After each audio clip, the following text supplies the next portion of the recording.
Bonjour, c'est Gilles du site boursicoté.com. Voici l'analyse technique des principaux indices mondiaux. Nous sommes aujourd'hui le vendredi 5 juillet 2013 et donc à titre de comparaison, je vous propose de bien mémoriser le graphe du CAC 40 en vue daily avec notamment ces deux points de contact ici sur la même zone de support et ce comblement de gap ici qui est en cours actuellement.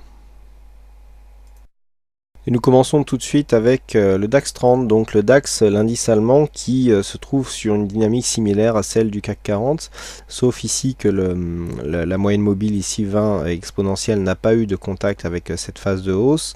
Il n'y a pas du tout eu de comblement ni de début de comblement de ce gap, et même alors même que la phase de hausse qui est intervenue hier sur le DAX n'a pas dépassé la récente zone de point haut. Alors le DAX est en phase de sous-performance court terme par rapport au CAC 40 et c'est bien visible ici sur cette phase où l'on voit que le rebond est nettement moins dynamique que sur l'indice français. Quoi qu'il en soit, du point de vue de la configuration, nous sommes toujours actuellement sur une phase de baisse, donc du point de vue du DAX, du point de vue du retracement de Fibonacci sur la précédente phase directe. Ce que nous pouvons remarquer, c'est que le 61.8 n'a même pas été attaqué, alors qu'il a été cassé d'une manière significative hier sur l'indice français et que le gap ici a commencé à être comblé.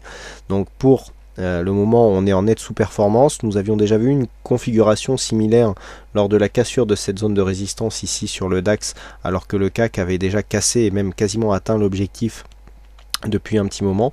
On avait assisté suite à ce mouvement à un rattrapage, donc on s'expose un petit peu à la même configuration entre le CAC et le DAX, avec un DAX donc qui pourrait rattraper dans les prochains jours son homologue français. Sur la configuration technique, nous avons une configuration assez similaire finalement à celle que nous avons sur l'indice français, à savoir ici un RSI qui est quasiment en zone neutre, un quasi-signal haussier puisque le croisement est intervenu en dehors de la zone de survente qui invalide donc le début du rebond, technique. On a eu un mouvement aussi haussier qui a connu un retournement avant que ce retournement ne soit lui-même invalidé par une poursuite du mouvement haussier sur le MACD. Vous voyez qu'on est déjà dans la partie supérieure de l'indicateur sur le MACD, alors qu'on est dans la partie inférieure sur l'indice allemand. Donc on est ici haussier mais d'une manière moins dynamique que ce qu'il y a sur l'indice parisien, et donc une hausse de volume qui ne se ressent pas ici sur la dernière séance. Hausse de la volatilité, donc pour synthétiser, du point de vue du DAX par rapport à l'indice français, on est toujours ici sur une base de rebond technique. On a ici ce double gap qui s'est ouvert avec donc l'apparition d'un premier gap suivi d'un deuxième, donc juste sur cette zone qui était déjà identifiée à 7865. Donc on a double gapé cette zone, on est revenu ici sur une zone de point haut mais sans la casser. Donc la configuration est beaucoup moins dynamique à la hausse sur le DAX que sur le CAC 40, et ce différentiel est encore en train de continuer puisque nous assistons donc en ce début de journée à une décorrélation temporaire qui va dans le même sens, à savoir une sous-performance du DAX par rapport à l'indice français. Donc du point de vue de cette configuration, il faudrait vraiment acter ici une cassure de cette moyenne mobile 20 exponentielle pour vraiment s'attaquer ici à cette zone de résistance, puisque nous sommes ici sous cette zone de résistance par rapport à la phase de consolidation. À noter ici le 61.8 qui a été cassé d'une manière assez significative et qui donc pourrait normalement provoquer une phase de retour sur les 7418. Alors à noter que cette zone des 7418, si on revient au CAC 40, correspond ici à la zone que nous avions ici. Alors en fait, ce qui se passe, c'est que nous avons un DAX donc qui a connu une phase de surperformance sur le début de la consolidation et qui est en train de perdre cette surperformance du point de vue de ce point bas. Ici on voit que ce point bas significatif devrait normalement être ici sur cette zone. Donc le fait que le DAX ait un rebond moins violent et moins significatif est tout à fait normal du fait de cette consolidation qui a été beaucoup moins forte aussi sur l'indice allemand. Donc on compense toujours d'un côté ou de l'autre. Donc du point de vue de l'analyse ici, Si on reste dans un biais purement directionnel, il faudrait acter ici la cassure de cette zone des 8040 points qui nous ouvrirait l'accès ici à des plus hauts significatifs avec une cassure donc de cette zone de résistance et un comblement de ce gap donc qui a eu lieu le 20 juin 2013.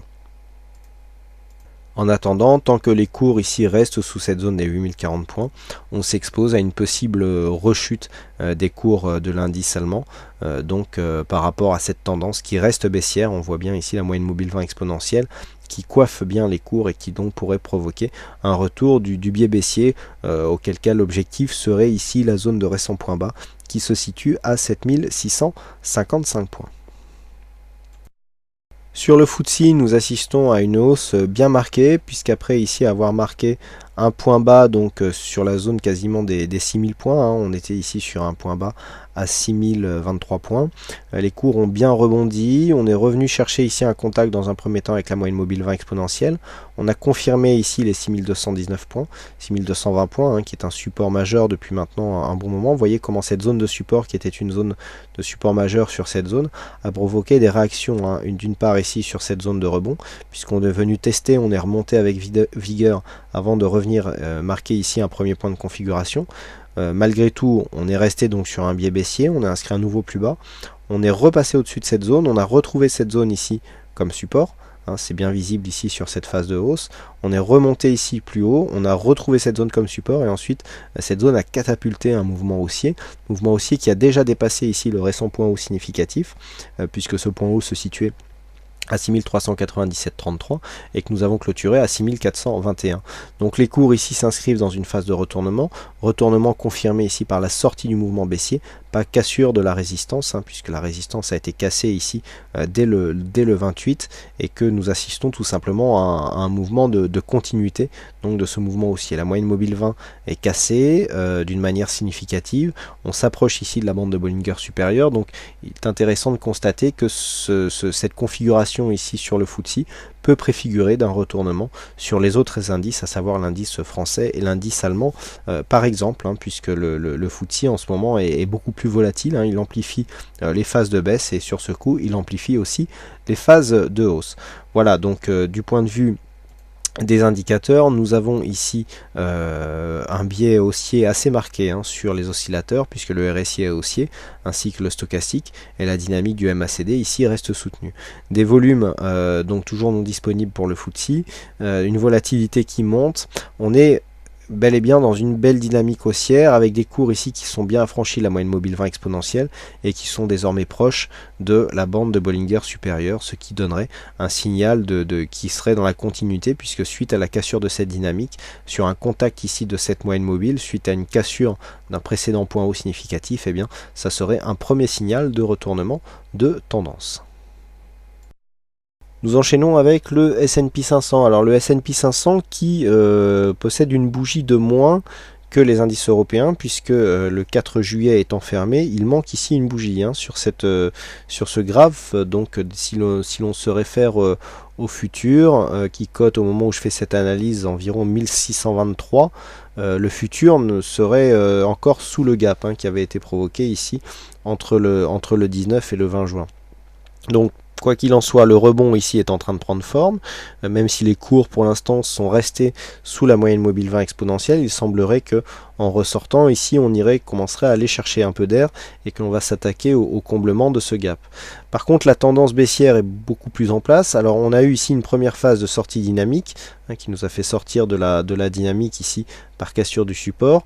On a longé ici l'ancien support oblique comme une résistance et puis on a commencé à s'écarter en marquant de nouveaux points bas. Par contre, par rapport à la dynamique de base, on est repassé au-dessus de cette phase, on a cherché plusieurs appuis ici sur cette zone qui serait devenue un support oblique baissier, et puis eh bien c'est à partir de cette zone que les cours ont rebondi et sont en train de tester la moyenne mobile 20 exponentielle. Nous n'avons toujours pas eu de point de contact avec la Bol Sup depuis la sortie de dynamique. Nous sommes toujours ici avec des plus hauts qui se situent au niveau de la moyenne mobile 20. Donc nous sommes toujours en tendance baissière, hein, sur cette phase. Donc la tendance court terme reste baissière, et ça sera la cassure ici de cette résistance oblique baissière qui signera la fin de cette tendance. Pour l'instant, nous sommes toujours donc dans ce biais. Pour que la tendance ici s'inverse, il faudrait donc commencer par combler ce gap. Il faudrait aussi s'attaquer à cette résistance ici des 1634 points avant de venir ici chercher des tests qui sont probables dans les prochains jours avec cette zone de résistance oblique baissière. Par contre, à l'inverse, si les cours venaient à rechuter et donc à recasser ici cette zone des 1560, on pourrait s'attendre à une poursuite de la phase de consolidation avec donc notamment une cassure du retracement des 38,2%, et donc attention ici à cette zone des 1538 qui est une zone bien à ne pas franchir sous peine d'avoir des accélérations baissières qui sont possibles et qui pourraient nous emmener assez bas.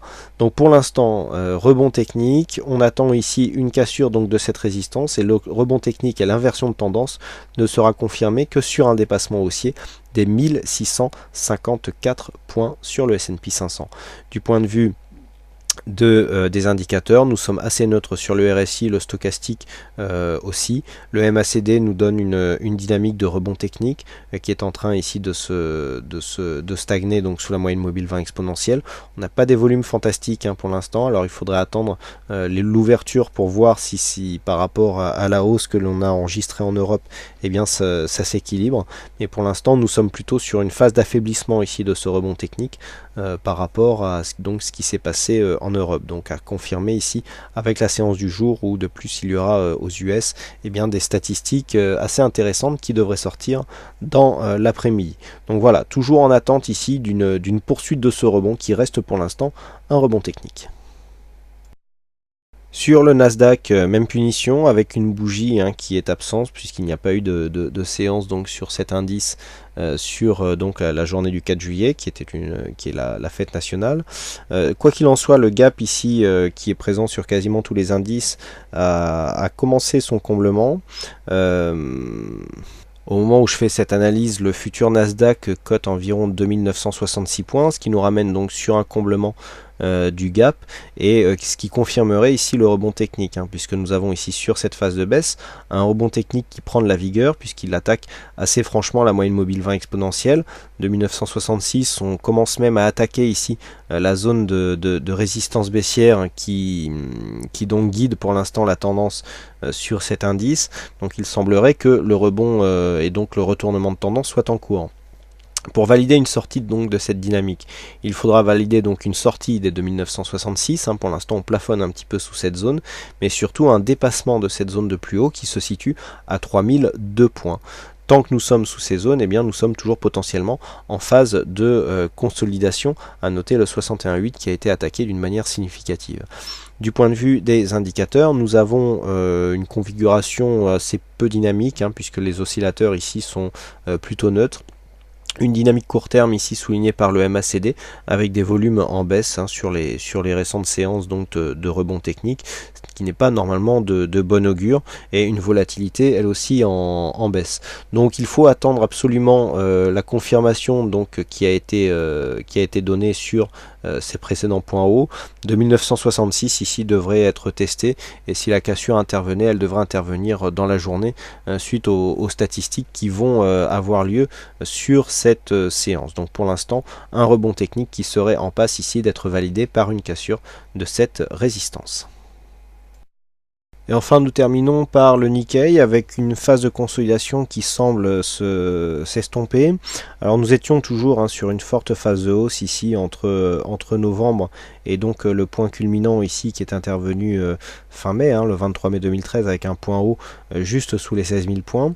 Les cours sont bien redescendus. Alors au regard de la tendance qui a eu lieu, on est venu casser ici le 38,2, mais on n'a même pas attaqué ici la zone des 50,61,8.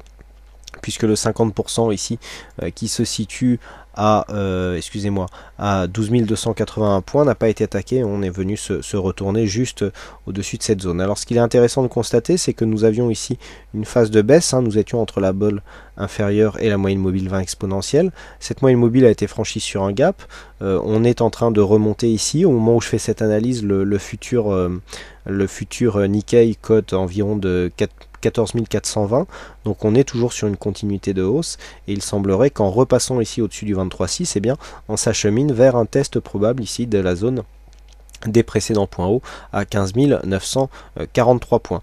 On a une belle attaque ici de la bolle supérieure, donc on se replace ici dans un biais court terme.